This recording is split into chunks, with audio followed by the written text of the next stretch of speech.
미국에서 트로피 에셋이 뭔지 아세요? 베버리힐즈 저택? 맨하탄 콘도? 아니요.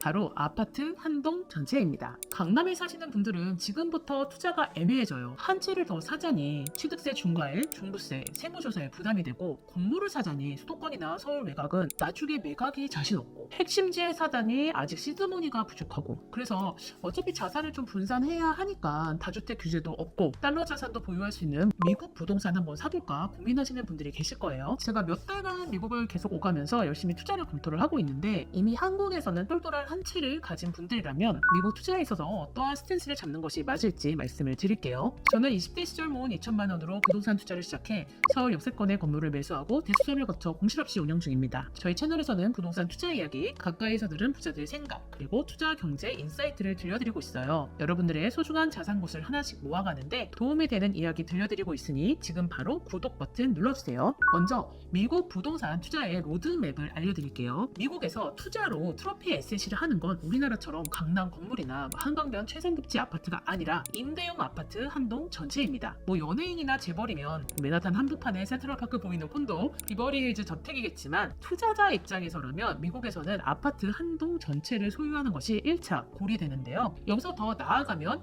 대로변에 진짜 큰 상업용 빌딩, 리조트, 골프장 소유가 되겠죠. 미국의 아파트는 우리랑 개념이 달라요. 한 회사가 이 전체 아파트 세대를 다 소유하고 있고, 세대별로 임대를 주면서 운영하는 개념이에요. 스몰 사이즈 아파트는 5에서 20세대, 미드 사이즈 아파트는 20에서 100세대, 라지 사이즈 아파트는 100세대 이상이고요. 미국에서 유명한 부동산 투자자로 알려진 로버트 기요사키나 브랜든 터너가 각각 10,000채 이상의 부동산을 가지고 있는데, 그 채수 계산에 이런 임대용 아파트들이 포함되는 거죠. 그리고 미국 부동산 투자에서는 멀티 패밀리라고 우리로 치면 다세대 주택인데요. 집주인이 한 세대에 거주를 하면서 나머지 세대를 임대를 줘서 현금 흐름을 창출하는 투자가 투자의 시작점이에요. 이런 멀티 패밀리 부동산을 여러 개를 모아다가 이것들을 1031 익스체인지 제도를 통해서 아파트 한 동으로 갈아타고 돈 있는 상급지 주택에 사는 것이 투자자의 목표죠. 하지만 멀티 패밀리 전략이 실거주가 어려운 저희 같은 외국인 투자자들은 구사하기가 어렵죠. 그리고 미국의 거주자라 해도 애초에 조금 더 자산에 좀 여유가 있다면 멀티 패밀리로 투자를 시작을 하지 않고 싱글하우스, 우리로 치면 100% 대지 지분을 가진 단독 주택인데요. 이런 단독 주택들을 여러 채 매입하면서 임대 수익을 얻는 경우도 많습니다. 사실 많은 사람들 생각에 미국은 주식이지, 미국은 연금이 잘 돼 있지 해서 잘 몰랐던 부분인데, 오고 가면서 보니까 미국 부동산 여러 주택 가지고 있고, 혹은 이제 아파트 한 동을 가지고 이제 안정적으로 노후 준비를 마치신 분들이 정말 많았습니다. 이 로드맵 숙지하시고, 그럼 이제 미국 부동산 투자에 있어서 주의하셔야 되는 점들을 말씀드릴게요. 첫째, 한국에서는 미국 부동산 투자를 한다면 관리의 현실적인 부담을 잘 생각하자. 미국 부동산 투자에 있어서 제일 중요한 부분이 집주인이 모든 관리를 다 해야 한다는 거예요. 한국 아파트는 전세를 주고 나면 주인이 신경 쓸 게 없어요. 연락 오는 건 2년, 4년 계약 갱신 때만 오지, 그 안에 발생되는 자잘한 수리는 모두 다 세입자들이 알아서 하잖아요. 그런데 미국 부동산은 아니에요. 아주 작은 사소한 수리, 관리를 모두 집주인이 해줘야 해요. 여기 보시는 이 모든 항목들이 바로 수많은 관리 항목들입니다. 세부적으로도 정말 많은데 이 모든 관리 처리를 집주인이 하는 거죠. 제가 우리나라에서 이제 건물 관리하면서 이거 쉽지 않다, 너무 일이 많다 느꼈는데, 세입자들이 정말 많이 연락이 와요. 그래도 한국 건물은 저도 한국에 있고 관리업체를 써도 관리업체랑 계속 같은 시간대에 연락할 수 있고, 제가 건물 현장을 자주 드나들 수 있으니 다행인데, 미국은 자주 오갈 수가 없잖아요. 그러니까 계속 돈이 이런저런 사소한 수리로 야금야금 지출이 되고, 그런 수리 업체들이랑 연락도 불편하고, 원격 관리에서 오는 부담이 정말 커요. 그리고 세입자가 퇴거를 해서 공실이 되면 거의 모델하우스 수준으로 깨끗하게 다 고쳐야 하는데요. 이 기간도 넉넉히 2달 정도는 예상을 하셔야 해요. 미국은 보증금을 많이 받는 것도 아니니까 항상 2달 정도 공실을 염두를 하고 작은 플랜을 세우시는 것을 추천드려요. 둘째, 관리인이 갑이 된다. 어쩔 수 없이 관리업체를 쓸 수밖에 없죠. 관리대행 수수료가 임대료의 한 10% 이상인데 수수료는 못 준다 쳐요. 문제는 주인이 직접 관리하는 집과 관리업체가 관리하는 집은 좀 차이가 나요. 이게 아무리 관리업체를 써도 주인이 들여다보는 거랑 아닌 거랑은 다르잖아요. 그리고 한국이랑 미국이랑 거리가 머니까 잘 가볼 수도 없고요. 그래서 관리업체가 갑이 되는 경우가 정말 많아요. 어쩔 거야, 이 돈 이만큼 든다는데 설령 관리업체가 이 처리가 별로 마음에 들지 않아서 다른 업체 구하려고 보려고 하면 또 한국에서 미국에 국제전화로 연락하고 줌 미팅하고 포트폴리오 보내달라 하고 진짜 맞는지 다른 사람에게 또 검증하는 그런 과정이 필요한데 사실 이게 시차도 있는데 좀 어렵죠. 내가 미국에 아무 연고도 없이 뭐 어떤 네트워크 예를 들면 부동산 에이전트, 관리회사, 뭐 수리공, 은행 직원 같은 연락망을 세팅한 게 아니라면 한국에 있으면서 미국 부동산을 매수하는 건 조금 더 신중하게 생각하자. 저 미국에 가족 있어요. 친구 있어요. 부탁하면 돼요. 근데 부탁도 한두 번이지 아쉬운 소리 계속 할 순 없잖아요. 즉 미국에 부동산 투자를 한다면 관리에 대해서 조금 더 신중하게 생각하자. 적어도 1년에 한두 번이라도 방문할 수 있는 상황인지를 꼭 확인하시길 바랍니다. 셋째, 보유 비용을 철저히 계산하자. 미국 부동산도 한국 건물 투자처럼 수익률이 나오는 곳과 시세 차익용 물건이 각각 달라요. 시세 차익을 바라며 들어간다면 매년 납부해야 하는 높은 보유세를 잘 계산해 보셔야 해요. 나는 월세도 안정적으로 받으면서 시세 차익도 얻고 싶어요 하는 건 사실 욕심이고요. 미국은 전세 제도가 없기 때문에 무이자 대출이 이제 없는 거죠. 그래서 한국보다는 레버리지 효과가 적은데 대신 임대 수익이 한국보다 높아요. 동네가 안 좋으면 수익률은 높지만 집값이 오르는 건 좀 더디고 좋은 동네일수록 임대 수익률은 낮지만 시세 차익이 크죠. 이거는 한국 건물 투자도 비슷한데 강남은 2%의 건물도 팔리는 반면 서울, 수도권, 외곽은 5%, 6%가 나와야 겨우 팔릴까 말까 한 거랑 비슷하죠. 시세 차익과 임대 수익 모두를 충족시키는 물건이란 정말 찾기 어렵고요. 이런 물건이 진로우나 레드핀에 떠도 몇 시간 안에 없어져요. 태평양 건너 한국에 있는 투자자들을 위한 물건은 아니다. 시세 차익 물건에 투자를 한다면 우선 매달 적자는 보지 말자라는 생각으로 계산을 해보시면 좋겠습니다. 내가 받는 임대료로 다음이 커버되는지 보셔야 돼요. 담보대출, 보유세, 보험료, 관리비용, 2개월 정도의 여유금. 이러면 사실 은행 대출보다 내가 투입해야 할 현금, 다운페이를 하는데 되게 많이 들어가게 되죠. 이 중 보유세는 지역마다 다르기는 한데 주택가격의 약 1.5%에서 3% 정도를 매년 내야 하니까 한국에서 강남 한 채의 재산세, 종부세 합산분보다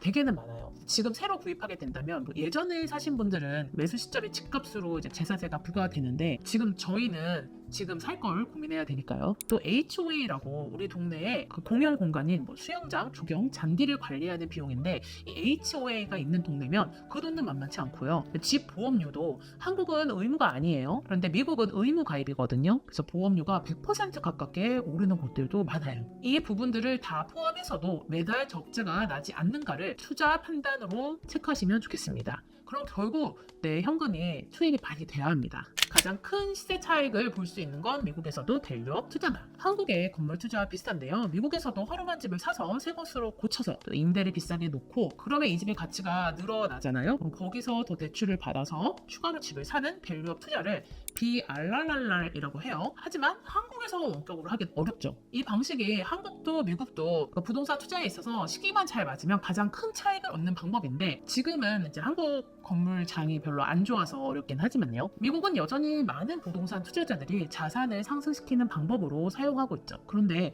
이 BRRR 과정을 거치려면 주인이 현장에 있지 않고서는 웬만하면은 불가능한 방법이라 사실 한국 분들은 못 먹는 감이에요. 대신 우리 이 전략을 한국 건물에서 구사할 수 있다. 이런데도 굳이 미국 부동산을 투자해야 할까 싶으시죠? 자, 그러면 이제 우리가 미국 부동산을 적극적으로 알아봐야 되는 이유에 대해서도 말씀드릴게요. 첫째, 미국 부동산 투자의 가장 큰 장점은 바로 다주택 규제가 없다는 것이에요. 오히려 다주택 투자를 권장을 해요. 그러니까 다주택 규제가 없다는 말은 빠르게 자산을 스노우볼 효과로 키울 수 있다는 거예요. 미국에서는 주택을 사서 시간이 지나서 매각을 하고 시세 차익을 봤어요. 그런데 그리고서 6개월 안에 투자용으로 다른 더 비싼 주택을 사게 되면 이미 팔았던 건물의 시세 차익분에 대한 세금 납부가 유예가 돼요. 또 다음 부동산에서 시세 차익을 보고 또 갈아탄다 하면 또 양도세가 계속 유예가 되는 거죠. 언제까지? 내가 죽을 때까지. 예를 들면 3억에 산 집을 5억에 팔고 6억짜리를 샀으면 더 큰 투자가 되는 거니까 이런 경우도 다 양도세가 이월이 됩니다. 그래서 스노우볼 효과로 자산가가 될 수 있는 방법이 미국에 있는 거죠. 올해도 다주택 규제가 없을 때는 이게 가능했는데 지금은 좀 어려운 상황이죠.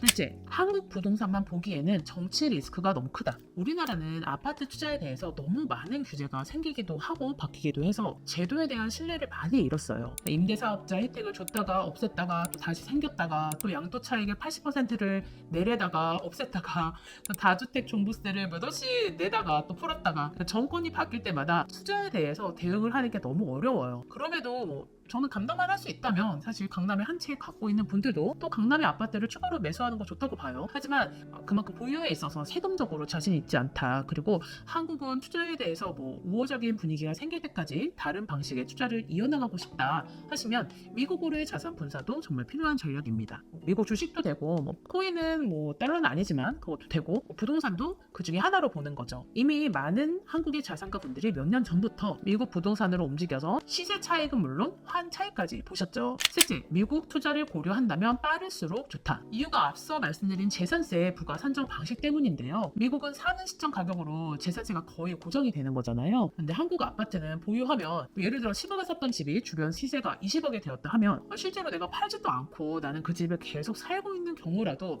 20억이라 가정을 하고 미실현 수익에 대해서 재산세, 종부세를 부과를 하게 돼요. 미국 집은 처음에 매수한 가격으로 매년 세금이 부과가 되니까 10년 전에 100만 불에 샀던 집이 팔지도 않았는데 200만 불의 시세가 형성됐으니 너는 200만 불에 치고 보유세대 라고 하지 않거든요. 미국은 그래서 시간이 지나면서 집값은 오르고 보유세는 거의 일정한 수준을 유지하니까 보유에 대한 부담이 줄어드는 구조가 됩니다. 미국 부동산 투자 검토하시는데 여러 가지 고려사항을 알아봤는데요. 사실 제가 여러 현장도 가보고 에이전트도 만나면서 한국에서 접할 수 있는 정보가 정말 제한적이구나를 많이 느꼈어요. 한국어를 사용하는 인구가 전 세계 이제 1%도 안 되잖아요. 그러니까 미국 부동산 투자에 대한 정보도 99%가 한국어로 공유되지 않는 거예요. 그래서 미국 부동산을 좀 공부해보고 싶다 하시면 투자자 그 브랜든 터너가 만든 비거 포켓이라는 사이트가 있는데요. 여기 포럼 게시판에서 미국 부동산 투자에 대한 다양한 의견을 쭉 보셨으면 좋겠습니다. 오늘 영상 여러분 투자에 있어서 도움되셨길 바라며 오늘도 성장하는 하루 되세요. 감사합니다.